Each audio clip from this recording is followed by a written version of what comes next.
안녕하세요. 게임에서의 배틀패스 비즈니스 모델 개선에 관한 연구라는 주제로 발표를 진행하게 된 최규현입니다. 발표는 요약, 인트로듀션, 더 메인 서브젝트, 컨클루전스 순으로 진행하겠습니다. 첫 번째 요약입니다. 게임 비즈니스 모델의 흐름은 초창기 패키지에서 현재 배틀패스로 변화하고 있습니다. 본 논문에서는 장르, 플랫폼 상관없이 배틀패스를 채택하고 있는 현재 추세에 맞춰 배틀패스는 무엇이며 어떤 특징이 존재하기에 현재와 같은 변화를 주도하는지에 대해 설명합니다. 또한 배틀패스가 가지고 있는 단점, 앞으로 우려되는 문제점을 설명함과 동시에 이에 따른 해결 방안을 제시하고자 합니다. 두 번째, 인트로듀션입니다. 배틀패스의 첫 도입은 도타2의 더 인터내셔널 2013 대회에서 기록서 아이템을 구매, 일부 수익에 축적된 대회 상금의 목적치에 도달하면 이에 따른 보상들이 추가되는 방식으로 알려져 있습니다. 이후 기록서 아이템은 2016년도부터 전투패스라는 이름으로 변경되었으며 시스템 또한 게임 플레이를 통한 미션 달성 시 보상을 제공하는 방식으로 변경되었습니다. 배틀패스는 2018년 초부터 포트나이트에 도입되면서 알려지게 되었으며 랜덤박스 요소 없이 많은 수익을 벌어들이게 된 점, 랜덤박스에 대한 부정적인 여론 형성 등으로 인해 크게 주목받게 되었습니다. 배틀패스는 게임 밸런스에 영향을 주지 않는 아이템들을 판매하는 전략을 내세웠다는 점에서 기존 비즈니스 모델에 지친 유저들에게도 시선을 끌게 되었습니다. 배틀패스의 가장 큰 특징은 플레이를 통한 미션 달성 후 아이템을 제공한다는 점이며 본 논문에서는 배틀패스의 특징, 문제점, 그리고 이에 대한 해결 방안을 제시하고자 합니다. 세 번째, 더 메인 서브젝트입니다. 배틀패스는 일반적으로 무료, 유료로 나누어져 있으며 각 유저가 달성한 미션에 따라 보상을 차등 지급하는 방식을 사용하고 있습니다. 그렇기에 배틀패스를 구입해도 미션을 달성하지 못한다면 추가 보상을 획득할 수 없습니다. 이러한 배틀패스만의 특징은 유저들에게 뚜렷한 목표를 제시, 게임 내에 존재하는 컨텐츠를 활성화시키는 시스템으로 평가받고 있습니다. 한편 타 플랫폼 게임의 랜덤박스 도입으로 인한 이슈 및 규제, 부정적인 여론으로 인해 배틀패스의 도입이 가속화되었습니다. EA사의 스타워즈 배틀프론트2의 경우 패키지 게임임에도 불구하고 과도한 가금 논란이 발생하자 시스템을 전반적으로 변경하기도 하였습니다. 피파 시리즈의 경우에는 네덜란드 법원에서 랜덤박스를 강제로 구매해야 하는 컨텐츠를 문제 삼으며 이를 도박으로 규정, 벌금을 선고하였으며 벨기에 법무장관은 랜덤박스는 불법이며 이를 서비스 시 징역형 또는 벌금에 처하게 될 수 있다고 경고하기도 하였습니다. 배틀패스 이전의 비즈니스 모델 중 패키지에 대한 설명입니다. 패키지는 게임 프로그램이 담겨 있다는 점에서 큰 특징이자 약점을 갖습니다.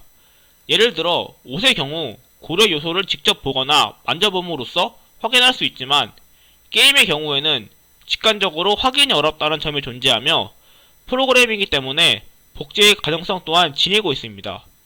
이런 상황이 지속될수록 앞으로 새로운 게임이 출시되어도 비정상적인 방법으로 플레이할 수 있다는 치명적인 약점이 존재합니다.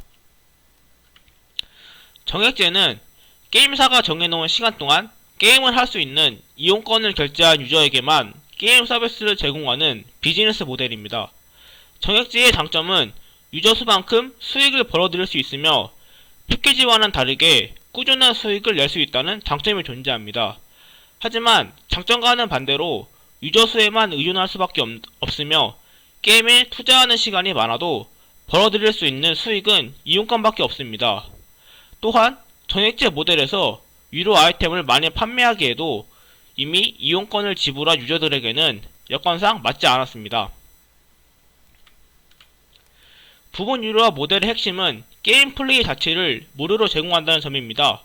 패키지 및 이용권 판매에서 벗어나 게임 플레이는 무료로 제공하고 수익을 위해 캐시잡을 추가, 현금으로 캐시를 충전하여 아이템을 구매할 수 있도록 했습니다. 하지만 게임 서비스를 무료로 제공한다는 점은 반대로 무과금 유저들 또한 많은 비중을 차지하고 있다는 것을 의미한다고 볼 수 있습니다. 그렇기에 게임사 측에서는 무과금 유저를 과금 유저로 전환하기 위해 지속적으로 유도하는 상황을 만들어낸다는 단점이 존재합니다.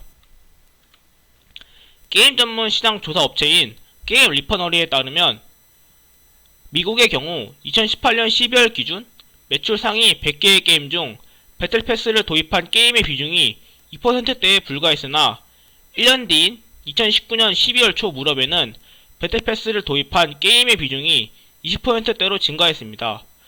영국과 중국에서도 동일한 현상이 발생했는데 특히 중국의 경우 매출 상위 100개의 게임 중 배틀 패스 도입 비중이 2018년 12월 3%대에서 2019년 12월에는 30%대로 증가하였습니다. 부분 유료화 모델의 고착화로 인해 유저 간의 격차가 벌어지거나 특정 컨텐츠를 즐기기 힘들 정도로 인게임에서 과금을 하는 것이 선택이 아닌 필수의 느낌이 강했습니다. 하지만 배틀패스는 굳이 구매하지 않아도 게임을 즐기는 데 있어 큰 지장을 주지 않기 때문에 필수가 아닌 선택의 느낌이 강합니다. 이러한 특징으로 인해 유저들은 미션 달성을 위해 게임에 많은 시간을 투자하여 다우가 증가되고 이로 인해 게임사는 더 높은 수익에 대한 기대를 가질 수 있습니다. 또한 유저는 미션 달성을 위한 다양한 플레이 방법으로 게임을 즐길 수 있어 게임사, 유저 모두 윈윈하는 구조가 형성됩니다. 배틀패스로서의 BM 전환 움직임은 국내외를 막론하고 여러 게임에서 찾아볼 수 있습니다. 서든어택의 경우 서든패스 도입 이후에 전체적인 접속자 수가 상승하였으며 PC방 점유율에서도 전달 대비 24% 이상 증가하기도 하였습니다. 배틀패스가 각광받는 이유를 정리해보자면 유저들에게 부담이 적은 요소들이 모두 포함되어 있고 확률에만 의존하는 것이 아닌 확정적 획득, 노력에 비례한 보상, 강요하지 않는 과금이라고 볼 수 있습니다. 하지만 배틀패스 또한 단점이 존재하는데 보상을 위해 유저에게 지속적인 게임 플레이를 요구한다는 점은 반대로 강제화로 변질되어 게임 자체를 즐길 기회를 빼앗을 수 있습니다. 또한 달성 미션에 맞춰 게임 플레이를 함에 있어 재미를 느끼지 못한다면 자칫 숙제하듯이 지루함을 끌 수도 있으며 배틀패스가 고착화되어 가격은 올리고 보상을 늘려서 선택이 아닌 구매는 기본으로 미구입 시에는 페널티를 받는 것처럼 부정적 경험을 제공할 수 있습니다. 마지막으로 미션 달성 조건을 어렵게 만든 후 소탕권 아이템을 판매, 이를 구입하도록 유도하여 이중 과금 구조를 만들어낼 가능성 또한 존재합니다. 이를 개선하기 위해서는 배틀패스의 미션 달성 조건을 유저가 큰 부담감 없이 받아들일 수 있는지 미션 달성 과정이 기존 게임 플레이와 자연스럽게 접목되면서 재미를 느낄 수 있는지에 대한 고민이 필요합니다. 또한 타 BM에 비해 재미, 수익성 모두 중요하기에 기획자, 사업부 모두 참여해 이를 모두 챙길 수 있는 방향으로 나아가야 합니다. 마지막으로 배틀패스로 획득 가능한 아이템을 유저가 인지했을 때 과연 배틀패스를 유료로 구매하면서까지 획득하고 싶은 아이템이 있을까에 대한 고민이 필요하며 이러한 요소들을 데이터화하여 추후 설계에 활용해야 합니다. 마지막 컨클루전스입니다.